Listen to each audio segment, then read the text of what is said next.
Alexei had never been in such a situation before. He had never been in an accident, and certainly not had a wild brown bear watching him as he lay on the ground, meters away from the crash site. Don't come near me," he tried to yell at the bear as he painfully lay on dried twigs and grass. Still, the bear crept closer, forcing him to attempt to move away. He couldn't.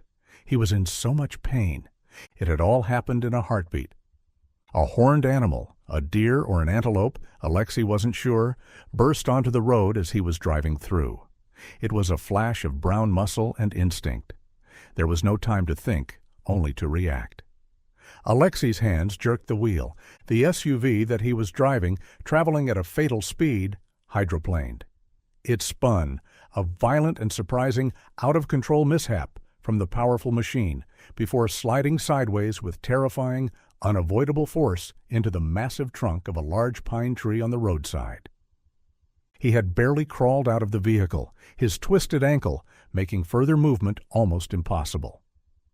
Alexei had resorted to his fate, the pain all over his body causing him to moan achingly in hopes that someone would come to his aid. The same moans had been heard by the unlikely creature that now towered above him, its curious eyes watching him like a hawk. He tried to feel around for a weapon, but his eyes were too heavy and his body too tired. As the bear prowled forward, Alexei saw the world begin to dim into darkness, and in the final moments of his consciousness he could feel himself being pulled upwards. He woke up without a jolt, but as a slow, painful tide. Pain radiated from the back of his head to his spine. Alexei was lying in a clean, simple bed. The air smelled of wood smoke, dried herbs, and a hint of antiseptic. This was not a hospital, Alexei reasoned. He was in a humble room adorned with the usual necessities that made Alexei believe it was a house in the village, a room with so many trinkets and age that he was sure its inhabitants had lived there for a long time. It was awfully modest as well, with just a bed, a table, a stove, and a single chair. There was a deep silence as Alexei tried to remember how he had gotten to such a place, but it was interrupted by creaking floorboards. An elderly man entered. His face was weathered and kind, the face you got from a man who had spent most of his life outside and under the sun. His eyes, a deep blue that only rural skies managed to possess, crinkled at the corners as he smiled, a genuine wave of relief washing over his features. The man's name was Ivan, he told Alexei. I used to be a forest ranger here. He realized how uncomfortable Alexei seemed and offered to help him sit up. Do you want some water? Ivan asked him what he remembered. The answer was hollow enough to confuse even Alexei. He rubbed his forehead in thought. I was driving in my truck from another village. The truck, he was sure, would be a wrecked mess. I think a deer suddenly jumped in front of me. He remembered the deer, or whatever it was that he had almost drove into, the collision, the spin, and the impact. They were there. He almost jolted in shock when the image of a large grizzly bear flashed across his eyes. There was a bear there! He was sure he was about to fight for his life against the large animal before he lost consciousness. However, how he had come to be in this quiet cabin left him with uncertainty. Ivan nodded, his expression thoughtful. Yes, there was a bear, he said, his voice a low, steady rumble. I might have an idea how it happened, but it's going to be a long story. One that began 2 years ago. Alexei knew he had nothing better to do, and listening to the man who had possibly saved his life was a great way to pass the time, so he eagerly agreed. I have been the guardian of this forest for most of my life, Ivan began, settling into the wooden chair by the bed. I know its sounds, the good and the bad. On that day, I heard a sound that haunts me to this moment. It was a plaintive, desperate roar, the sound of pure, helpless grief. He described pushing aside a branch to reveal the tragic scene, the large, still body of a she-bear. Poachers had shot her, Ivan had reasoned, but she had managed to escape them, only to succumb to her wounds in that quiet clearing. And beside her, a tiny bear cub, no bigger than a small dog, was nudging her, pawing at her, letting out those heart-wrenching cries. "He didn't understand," Ivan said, his voice softening. "He was just trying to wake his mother. When he saw me, he hid behind her, too scared to run. He just looked at me. And in his eyes, I didn't see a wild beast. I saw an orphan. I saw a child, alone in the world. He was a child after all." What else could he do? Ivan had brought the trembling cub home. His wife, Anya, whose heart was even softer than his, had not hesitated. They fed him from a bottle, warmed him by the stove. He was so small that he would fall asleep in Ivan's lap. They told themselves they would find a place for him, a zoo, a sanctuary where he would be safe. But as the weeks turned to months, that little ball of fur grew. And their hearts had already made their decision. They believed they couldn't get the right resources to move the bear, but Ivan knew they were already attached. They named him Mishka. He became part of their family. A peculiar one, certainly. As he grew, so did his instinct to protect. Everyone and everything knew to steer clear of Ivan's territory, as his homestead was under the protection of a bear. He was formidable, a force of nature. But with them, and with anyone who came in peace, he was gentle and even friendly. Ivan and Anya never caged him, and he was free to roam the forest as he pleased. But he always came back, not wanting to live alone in the wild. This was his home, and they were his pack. Ivan's story now circled back to the day of the crash. Mishka had been out for his walk when he heard it, a sound unlike any other in the forest. A thunderous, tearing crash. He was frightened at first, being the gentle giant he was, and later, curious. He cautiously moved towards the sound. He found Alexei lying on the ground there, amidst the shattered glass and twisted metal. Mishka could have done anything. He could have seen him as a threat, attacked him, or just ignored him, leaving the strange young man to his fate. But he didn't. Ivan and Anya had shown him compassion when he was helpless, and Ivan reasoned it was his way of reciprocating. He made a decision. The bear approached Alexei and began sniffing him. Realizing he was hurt and unconscious, Mishka decided to help him and took him between his teeth by the collar of his shirt. He slowly dragged him back to the forest ranger's house. "I had begun to worry," Ivan continued. "Mishka didn't take so long on his walks, and it was getting dark. I thought something had happened to him.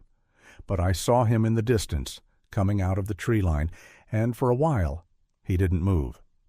I looked closer to see he was dragging something large. I thought, he's caught a large deer. He's bringing home his kill. I ran out to meet him and see what he was carrying." Ivan's voice trailed off as he relived the moment.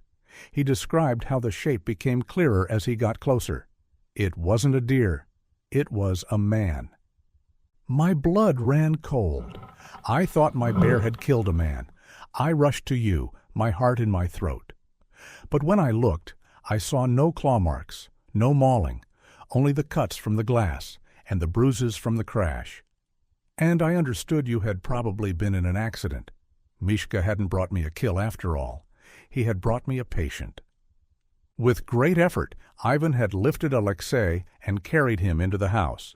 Mishka had followed. It was obvious the beast was worried and too curious for his own good. For 3 days, Alexei had lain there, not moving. Ivan and Anya took turns watching over him. They had begun to lose hope and worried because there were barely any means to get Alexei to a proper hospital. And then he opened his eyes.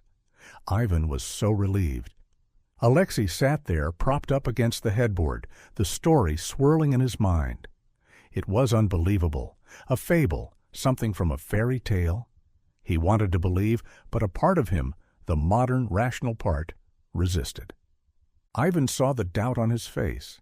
He didn't argue. He simply said, in that quiet, steady voice, "Look down."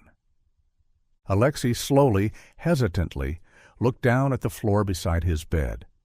There, on a rough-woven rug, lay Mishka, the full-grown bear. He was enormous, a mountain of dark fur. He was lying on his side, his head resting on his paws, his dark, intelligent eyes fixed on Alexei. He breathed softly, making himself small, non-threatening. It was almost like he didn't want to frighten the man he had saved. Alexei sucked in a breath, shocked. This bear had saved him and was now watching over him, in this house that seemed to have come straight out of a medieval fantasy. A wave of emotion, so powerful it stole his breath, washed over Alexei. The last vestiges of doubt evaporated, replaced by a staggering, humbling gratitude. He was grateful. He had no choice but to be. Over the next 2 weeks, as Alexei healed, a bond formed. Mishka treated him with the same gentle kindness he showed Ivan. He allowed Alexei to scratch his thick fur, to rub his belly and ears, to walk with him through the sun-dappled clearings around the cabin. They very quickly became good friends and attached. "Hey, slow down!" Alexei called after Mishka one afternoon as they walked through the forest path. It was unsurprising when Mishka ignored him. He usually forgot that the bear didn't understand human language, and even if it did, it would learn Russian, not English. The bear stopped a few yards ahead and waited for him to catch up, and by the time Alexei did, his ankle was sore. It had been healing since the accident. Walking around was a bit of a hassle, but he was trying. By the time he got to Mishka, Alexei realized the bear had stopped at the crash site. They walked past daily, and the bare spot must have confused the bear.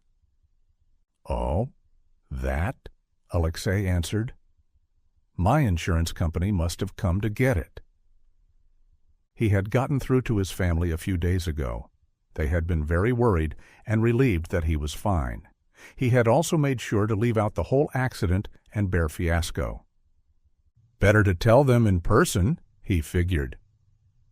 After Mishka sniffed around for a bit, Alexei patted his side, still reeling from the thrill of actually being able to do that. "Come on, let's go." It's getting late. Soon they were out of the forest and down the hill. The distance still astounded him, and he wondered how the bear would have possibly dragged him that far. The bruises on his back were very minimal. The major issue was his head, which was still bound with a bandage. Still, he needed the routine exercises. They reached the small cottage in no time, and Mishka did his usual rounds by patrolling the yard while Alexei headed inside. He found Ivan gathering some chopped firewood and moved to help him. "Don't bother with that, boy. You're still recovering." "Still," Alexei insisted, taking the logs from him and heading inside. He often wondered whether Anya and Ivan had children and where they were. From what he had learned, many young adults often left the village for the city in search of better opportunities and education. No matter how curious he was, he tried to keep his thoughts to himself, absent-mindedly feeding the wood into the burning fireplace. It was getting colder, and he knew time had passed since he first arrived at the village. He never settled at a place for more than a few days before moving on. "That's enough wood. We don't want the house burning down." Ivan's voice pulled him from his thoughts, and he realized the fire glowed brighter. The simple solution, as he had been taught, was to pull out a log and douse it in the metal bucket of water beside the fireplace. "Ah, sorry," he muttered in apology. And Ivan just hummed in response. He had never been much of a talker, and probably said the most words to Alexei when he had been rescued. Anya, however. "Dinner's almost ready," she sang as she entered the adjoining dining room that also doubled as an open space with a tray. When Alexei moved to help again, Ivan stopped him.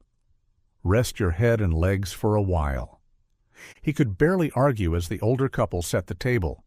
He didn't miss when Ivan took a large cut of whatever animal he had caught outside. Probably to feed Mishka, Alexei thought. He noticed the bear barely came inside the house, and when he did, The large double doors and open space accommodated him. His usual visits were to nudge Alexei out for a walk. Ivan told him Mishka was probably excited to have company. Alexei could still barely wrap his head around the domesticated very large dog. Soon the table was set and they began to eat. The food was as warm as the room itself, and he enjoyed meals with this odd family. It made him miss his. It had been weeks since he saw his family after driving out of the city, mere moments after graduation. Perhaps he would have stayed with them a bit. "Not hungry, dear?" Anya called, gesturing at the food he hardly touched. He immediately shook his head and took a spoonful, sending an apologetic smile. "It's delicious, Anya." Her food always was. She was satisfied with his answer, but Ivan, who sat across from Alexei, stared at him in thought. "You miss them, don't you?" When Alexei hesitated, Ivan huffed, twirling his spoon in the air. "Talking about your family, I know someone who's homesick when I see them." Anya sent him a sympathetic pout. "You said your father would come soon, didn't you?" He nodded slowly. He had told his father to give him at least a week, and the man had reluctantly agreed. Seeing his family and friends would be great, but Alexei knew he would miss this odd little family, their bear, and their village. Ivan returned the nod stiffly. "Better let the big guy outside know you won't be here forever." The day came for Alexei to return home. The goodbye was not easy. He shared a long, heartfelt handshake with Ivan and his wife, and then turned to Mishka while Anya berated his father for letting his son go on such a risky trip. Alexei knelt, looking the bear in the eyes, and wrapped his arms around the massive neck in a hug. The bear remained still, accepting the gesture. "Thanks for saving my life, buddy," Alexei said, pulling away after hearing a low growl. He was sure Mishka was telling him he was welcome. He was also sure the village air was getting to him. He stood up, hugged Anya again, and forced Ivan into a bigger one. "I'll visit pretty soon," he said again as he got into his father's car, looking back at the family as the distance caused them to appear smaller and smaller. After a while of quiet driving, his father eyed him. "Hopefully this would be the last of your absurd trips." He breathed, put a laugh before leaning forward to turn on the heater. It was a luxury he had taken for granted, gaining heat without having to chop woods and build a fire. He thought back to his father's statement, watching the blurry trees as the car sped past. He was just getting started. Alexei returned often, not just as a visitor, but as an odd addition to the family to see Ivan and Anya, and the animal who had saved his life. He had never been one to break promises, especially one that he had felt inclined to make. It was a silent pact of compassion. That needed no words, understood by the largest and smallest creatures. A man saved a bear, offering a helpless cub a chance at a future. And that bear, having learned the language of mercy, later found a broken stranger, and without hesitation carried him to the same hands that had once held him, giving him hope for survival. A life saved is a debt owed to life itself. In the heart of the wild, where instinct is said to rule, there exists a law even more powerful, the law of kindness. And sometimes the wild reminds us of that law in the most extraordinary ways, teaching us that no good deed, no matter how small, ever truly goes unnoticed. And Alexei was one of the many, many humans lucky enough to realize that for themselves.